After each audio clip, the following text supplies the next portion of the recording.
أعوذ بالله من الشيطان الرجيم. بسم الله الرحمن الرحيم. Start with the name of God, the most gracious, the most merciful.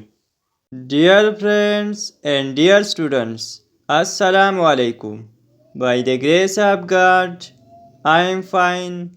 I hope you will be fine too. May God bless you. Dear students, today our class consists about of some funny human sounds. Nutasu Gorai 1. Chewing with open mouth. Pachda sara khurak kawal. For example, stop chewing with your open mouth.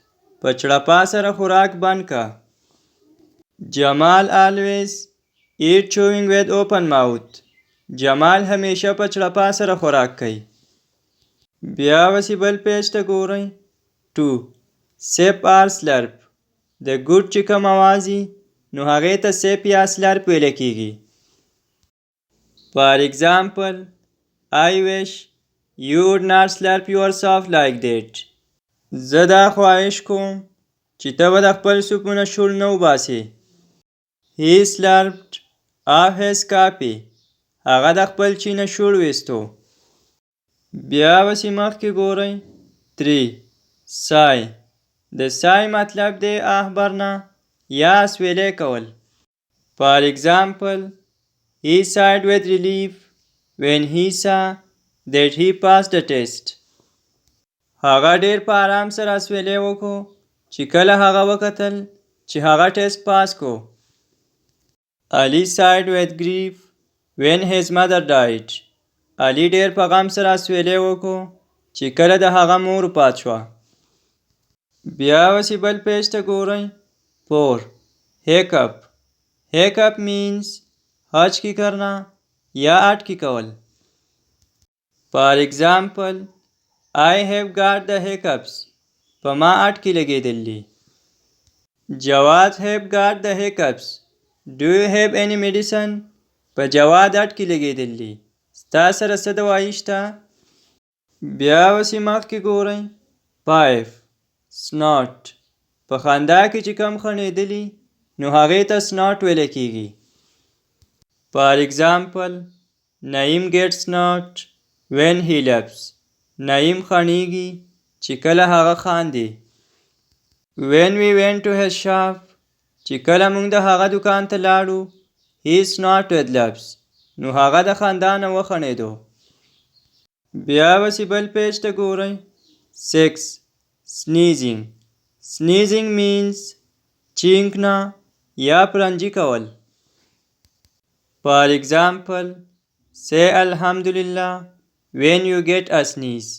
Alhamdulillah وایئ کله چې تاسو پرنجی کوئ. Ijaz have got the sneezes. په ایجاز پرنجي لګېدلي. بیا وسی مخکې ګورئ. 7. Yawn. Yawn means جماعی لینا یا ارگمه کول. For example, when you get a yawn. کله چې تاسو ارگمه کوئ keep a hand to his mouth. نو خپلې خولې ته لاس نیسئ. وقاص was very tired. وقاص ډیر زیات ستړی و because he got the yawns. ځکه چې هغې ارګمي کول. بیا وسی بل پیج ته ګورئ. 8. Burp or Belch. د برپ یا د بیلچ مطلب دی ډوکار نه یا ډرقې کول. For example, he did a burp. هغه ډرقې وکړو. He drank a Pepsi because he did a burp. هغه پیپسي وڅښو ځکه هغه ډرقې وکړو. بیا وسی مخکې ګورئ. 9. Snore. Snore means خراټې لینا یا په خوب کې خڼېدل.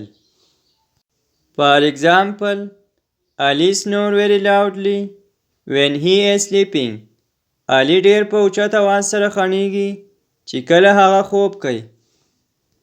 Some people are snoring during the sleeping. د دې مطلب دا شو چې څه خلک د خوب په دوران کې خڼېږي. بیا وسی بل پیج ته ګورئ. 10. Gasp. د مصیبت په وخت کې چې د خولې نه کم آواز راوځي یا د حیرانتیا چې کم آواز وي نو هغې ته gasp ویلی کیږي.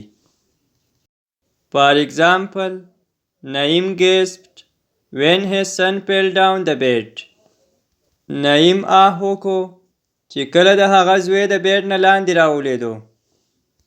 Students gasped when their teacher went in shock. سټوډنټانو وکړو چې کله د هغې استاد په بېهوشۍ کې لاړ. بیا اوسې مخکې ګورئ 11. رمبل. په خېټه کې چې کم قرار خیږي نو دغې ته رمبل ویلی کیږي. For example, Naeem's stomach is rumbling. د نعیم په خېټه کې قرار خیږي. His stomach is rumbling because he have not eaten all day. د هغه په خېټه کې قرار خیږي ځکه چې هغه ټوله ورځ څه نه دي خوړل. بیا اوسې بل پیج ته ګورئ 12. Cupping. Cupping means ټوخی کول. For example, she was cupping all day. هغه ټوله ورځ ټوخېده. Vikas' father is cupping all night because his father is ill. د وقاص پلار ټوله شپه ټوخېږي ولې چې د هغه پلار بیمار دی. Dear friends and dear students, this was our today class about some humans funny sounds. I hope you will have very well understood in this class, and then also you have any problem in this class or you did not understand anything, please write in comment section. If any mistake done from me in this class, I apologize.